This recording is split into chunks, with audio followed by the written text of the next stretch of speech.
विधि विधान, पूजा, संन्यास, ऐसी बहुत सारी गहरी और गहन कथा है। तो बहुत समय पहले हम निरंतर उमा संहिता आधारित शिव महापुराण कथा का गायन करते थे।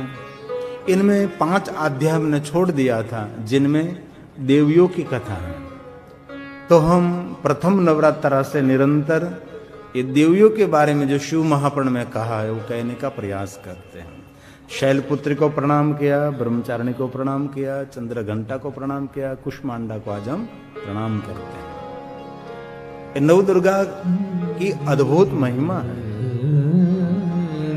नवरात्रि में तो सही, लेकिन रोज नव दुर्गा को प्रणाम करना चाहिए। ये हमारी 9 प्रकार की पूर्ण शक्ति माने जाते हैं। ज्ञानेश्वर शैलपुत्रीं च द्वितीयं ब्रह्मचारिणीं, तृतीयं चंद्रघंटेति कुष्मांडेति, हे मां हे मां हे मां, पंचमं स्कंदमातेति, षष्ठं हे महालक्ष्मी, हे सर्वलक्ष्मी, हे श्री लक्ष्मी, हे भैरवी, हे आदिशक्ति, गौरीति चाष्टमं, नवमं सिद्धिदात्री च, नवदुर्गा, हे कला कमलिने नमः, उक्तानि तानि नामानि, हे विद्या लक्ष्मी, महात्मना ब्रह्मणेव महात्मना। प्रसीद भगवत्याद्यै, प्रसीद शिवरूपिणी, हे विजये नमः, हे प्रसीद महारूपिणी, भक्तवरदे जगन्माये, हे दुर्गाय नमः, हे दुर्गेश्वरी नमः, दुर्गपराय नमः, सर्वसिद्धि प्रदाय नमः, या देवी महिषासुर मर्दिने नमः, बगलामुखीने नमः, कालिने नमः, कमलाय नमः, हे देविये, हे देविये, या देवी सर्वभूतेषु, शिवाने नमः, शिवयाय नमः, मां शक्ति रूपी, हे मां हे मां, मां वेणी रूपी संस्थिता, नमस्तस्यै नमस्तस्यै नमस्तस्यै नमो सर्वस्वरूपे सर्वेशे, नमो देविये महादेविये शिवाय सततं नमः, नमो प्रकृते भद्राय नियतां समतां प्रणतां या देवी सर्वभूतेषु सर्वसंस्थिता, हे मां देवी दुर्गा देवी नमोस्तुते। एते वदनं सौम्यं लोचनत्रयभूषितं, पातु नः सर्वभीतिभ्यः कात्यायनी नमोस्तुते, कात्यायनी नमोस्तुते, कात्यायनी नमोस्तुते।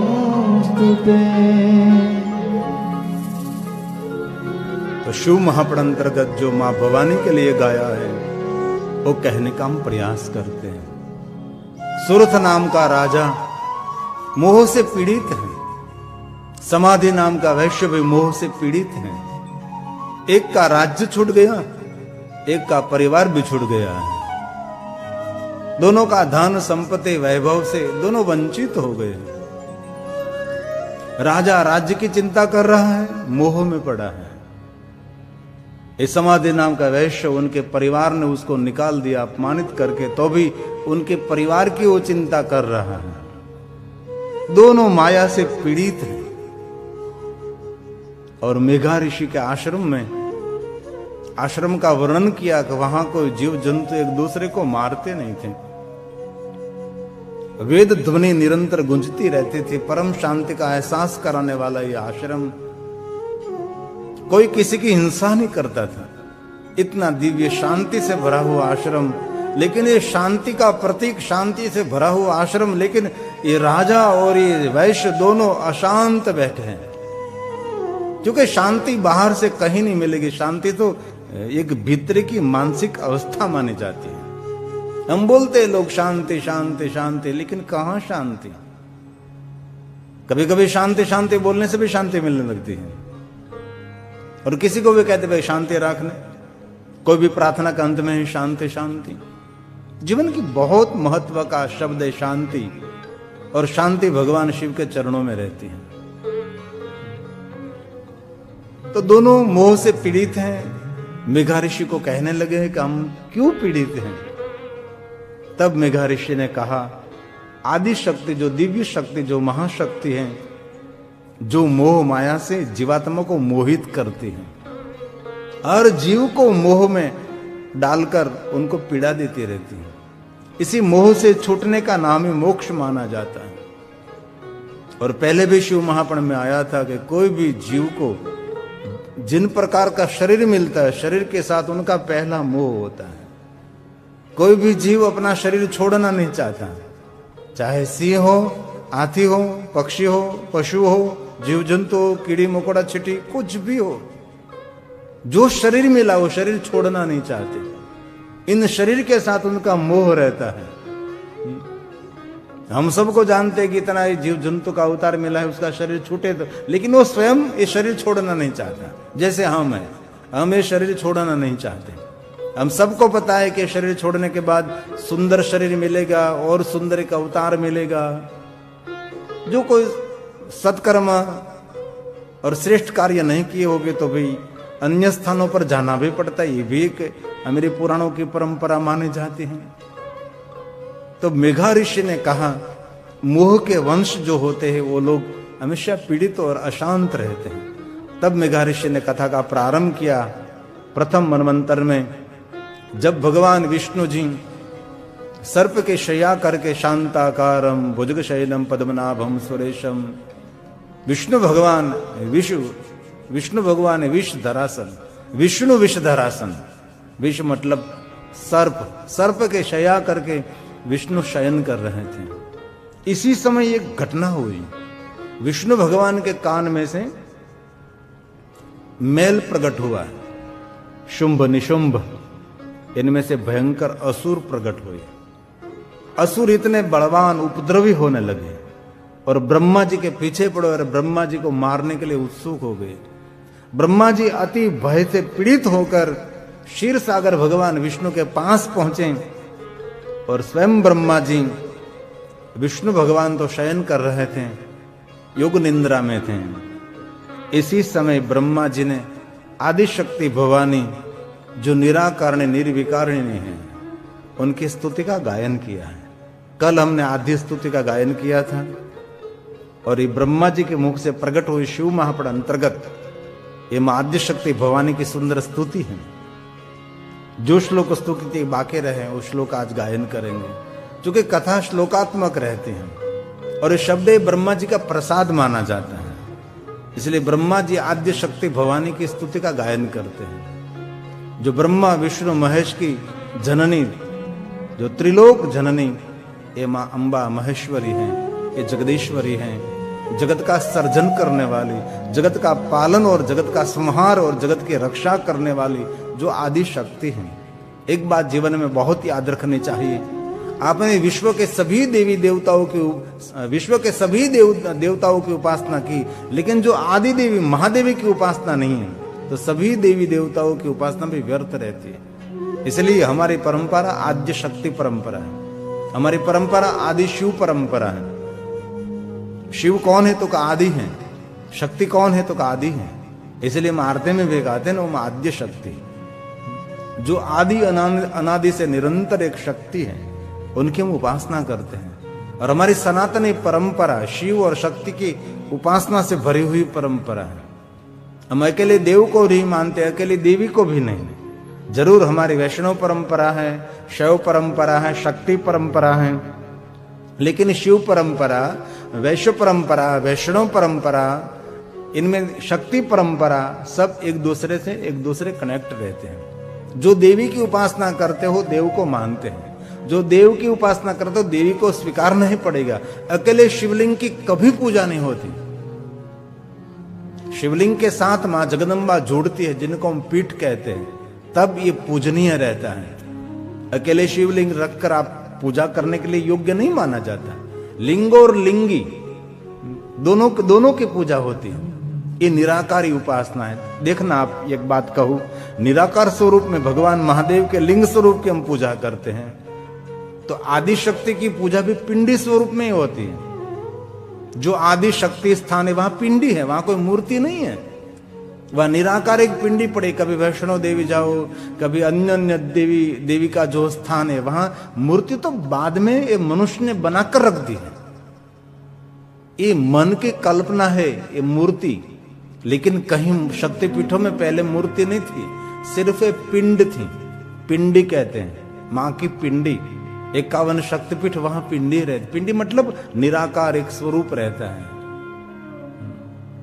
और जहां शक्तिपीठ है वहां एक लिंगी रहती है, वहां लिंग नहीं होता। और सभी शक्तिपीठों में शिव का स्थान है, और सभी शक्तिपीठों में भैरव का स्थान माना जाता है। ये पूरा समूह है। देवताओं के समूह को समझने के लिए भी बहुत कुछ पढ़ना पड़ता है। एक देवता दूसरे देवता के साथ एक दूसरे की शक्ति जुड़ी रहती है। कोई एक देवता शक्तिमान नहीं बनते। जैसे अग्नि लकड़ी से आधारित है ना, अकेली लकड़ी नहीं, अग्नि लकड़ी से आधारित। ऐसे एक देवता एक दूसरे से आधारित रहता है। तो ब्रह्मा जी ने जो मां भवानी आद्य शक्ति अंबा परांबा की स्तुति का गायन किया है, वो शिव महापड़ ग्रंथ में है। ये नवरात्रि के दिन चल रहे हैं, ये हमारी माता की आराधना है, माता की उपासना मानी जाती है। ये वांगमयी उपासना है, ये श्लोकात्मक उपासना है। भले हम कठिन मां भवानी जगदम्बा के लिए तप तो नहीं कर सके, लेकिन कम से कम पुराण आधारित जो मां भवानी आद्य शक्ति के लिए जो गाया है, जो कहा है, वो कहते हैं वो भी एक हमारी साधना हो जाए। वांग साधना है, माता की उपासना हम कर रहे। 9 दिन के लिए लगातार देवियों पर ही हम बोलेंगे। जब से नवरात्रि शुरू हुई तब से हमने शंकर भगवान को याद किया, लेकिन हम बोल रहे हैं देवियों पर। जो बोल रहे हैं शिव महापड़ आधारित बोल रहे हैं। ये श्लोक ब्रह्मा जी के मुख में से प्रकट हुआ है। तुम भ्रांति हो और तुम ही स्मृति हो, तुम ही बुद्धि हो, तुम ही विद्या हो, तुम ही मातृ रूपा हो, तुम ही जगत के संस्था, जगत के संचालक और जगत के स्थापक तू। पूर्ण आत्माओं ये घर घर मां जगदम्बा तो लक्ष्मी बनकर उनको सुख देती है। शिव महापुराण में एक शब्द आता है कि भगवान शिव और देवी और महादेवी की उपासना करने से, देव और महादेवी की उपासना करने से कल्याणकारी लक्ष्मी मिलती है। लक्ष्मी के बहुत सारे प्रकार भी माने जाते हैं, लेकिन यहां कहा है जो पूर्ण आत्मा है उनके घर तो रहते हैं, उनको सुख देते हैं। पूर्ण आत्मा के घर पर लक्ष्मी स्वरूपा आप स्थित हैं, क्योंकि लक्ष्मी का उपयोग सदुपयोग होता है। ये लक्ष्मी का उपयोग होता है, उसका सदुपयोग, उसका दुरुपयोग नहीं होता। और हमने तो मेरी आंखों के द्वारा दुनिया में देखा है, जिन पर लक्ष्मी ने कृपा की, लक्ष्मी का दुरुपयोग कर दिया, उनकी पीढ़ी जड़मूल में से उजड़ जाती है। उनके परिवार में एक दूसरे को कोई पानी पिलाने के वाले कोई रहते नहीं है। इसलिए घर में सुलक्ष्मी, घर में श्री लक्ष्मी, असुरी लक्ष्मी घर में प्रवेश न करे, उसका ख्याल रखना चाहिए। हमने बहुत लोगों को देखा, असुरी लक्ष्मी मतलब अनिति करके ले आते हैं घर में, जैसे लंकापति रावण ले गया था। कभी नहीं रहते, सब कुछ जला देते, खत्म कर देते। जब लाते तब तो बहुत अच्छा लगता है आपको, अनिति करके, किसी के साथ बनावट करके, ऐसा तैसा कुछ बुझ करके, कोई भी क्षेत्र में रहकर, कोई भी क्षेत्र में, सामाजिक क्षेत्र में, राजकीय क्षेत्र में, धार्मिक क्षेत्र में, अनिति से आमंत्रित की हुई लक्ष्मी बहुत पीड़ा देती है। लक्ष्मी की बहुत महिमा है।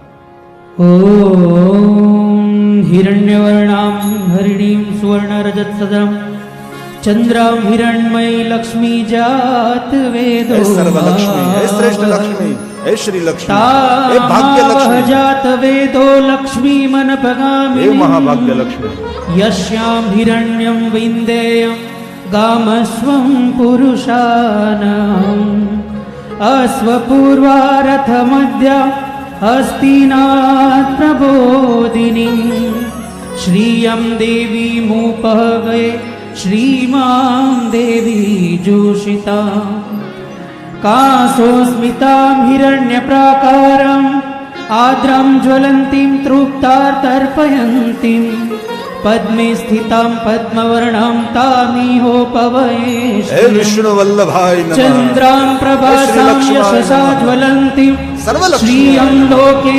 देवजुष्टामुदारां तां पद्मिनीं शरणं प्रपद्ये हे महालक्ष्मी हे लक्ष्मी आदिलक्ष्मी मे नश्यता हे विद्यालक्ष्मी हे स्मृति लक्ष्मी जय जय श्री महालक्ष्मी जय जय श्री महालक्ष्मी करो मात तव सिद्ध काज मम कीजिए हे माँ हे माँ निज शिशु सेवक जा निज सेवक शिशु मम जा। ब्रह्मा की दृष्टि में माँ जगदम्बा की कितनी महिमा है। और ब्रह्मा कोई सामान्य देव तो नहीं है, ब्रह्मा इस सृष्टि के सर्जक हैं। और सृष्टि के पहले पड़ाव में असुर उत्पन्न हुए थे और मां जगदम्बा की स्तुति का गायन स्वयं ब्रह्मा जी कर रहे हैं। ये श्लोक शिव महापड़ ग्रंथ का है, ब्रह्मा के मुख में से प्रकट हुआ है। नवरात्रि के पवित्र दिनों में आइए ब्रह्मा के द्वारा मां भवानी की स्तुति का गायन करें। हे मां भ्रांति भ्रान्तिस्त्वं स्मृति रूपा हे मां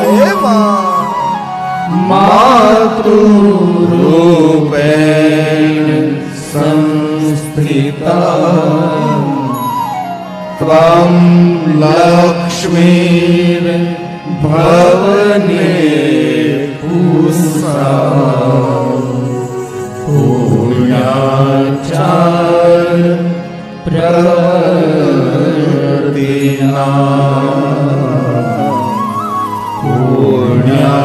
पुण्याचार प्रवर्तिना। पूर्ण आत्माओं के घर में रहने वाली, सुख और शांति देने वाली, सुमति देने वाली हे मां लक्ष्मी, हे आद्य लक्ष्मी, मैं प्रणाम करता हूं।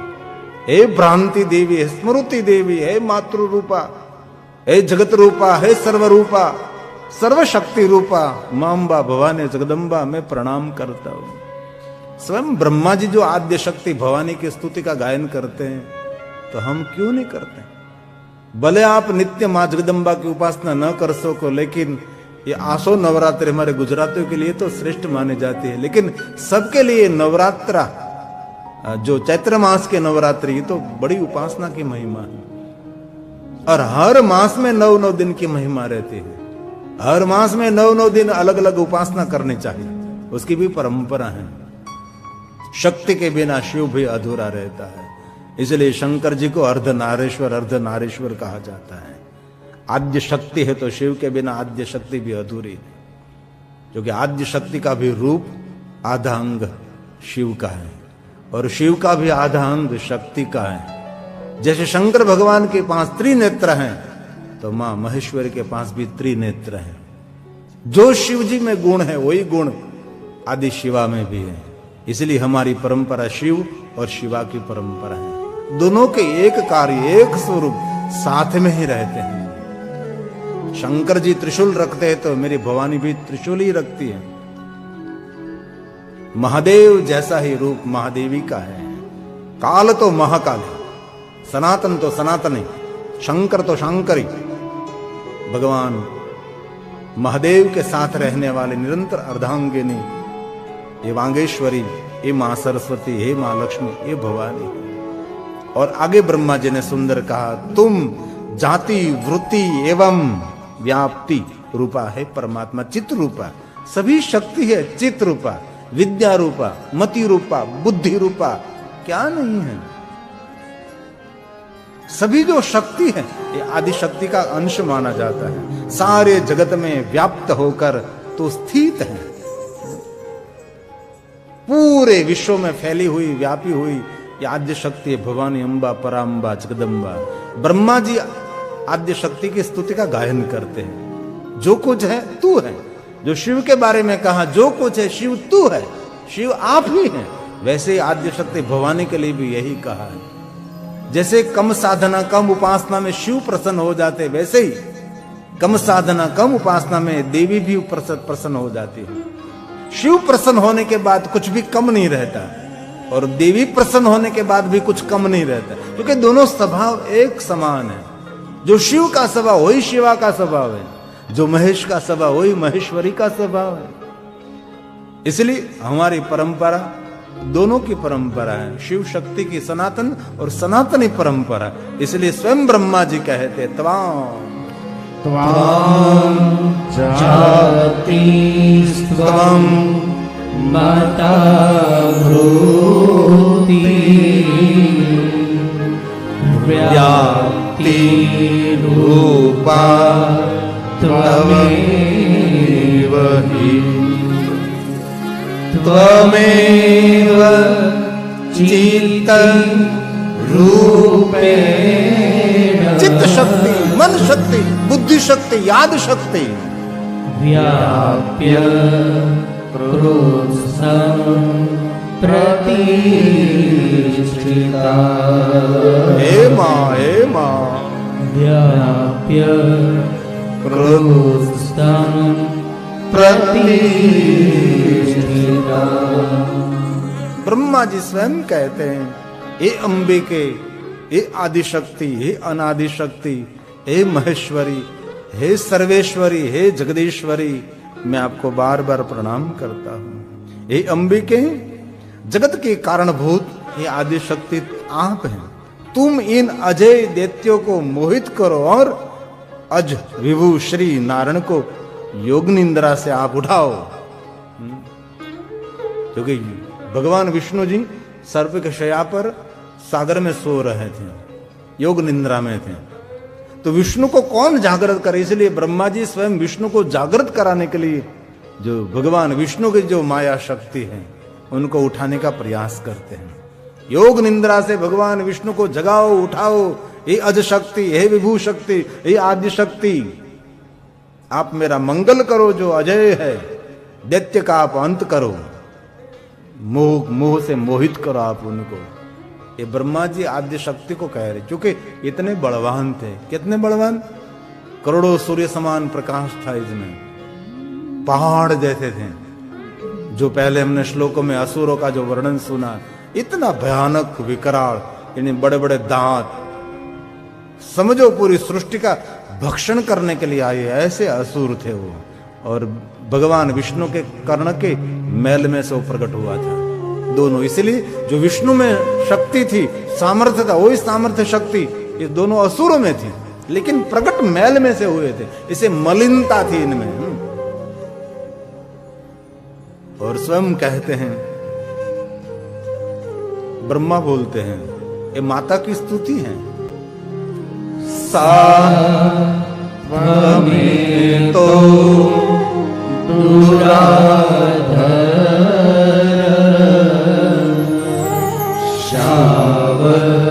शावसूरो मोहयाम्बिके। उसको मोहित करो अंबिके। प्रबोधय जगत्योने।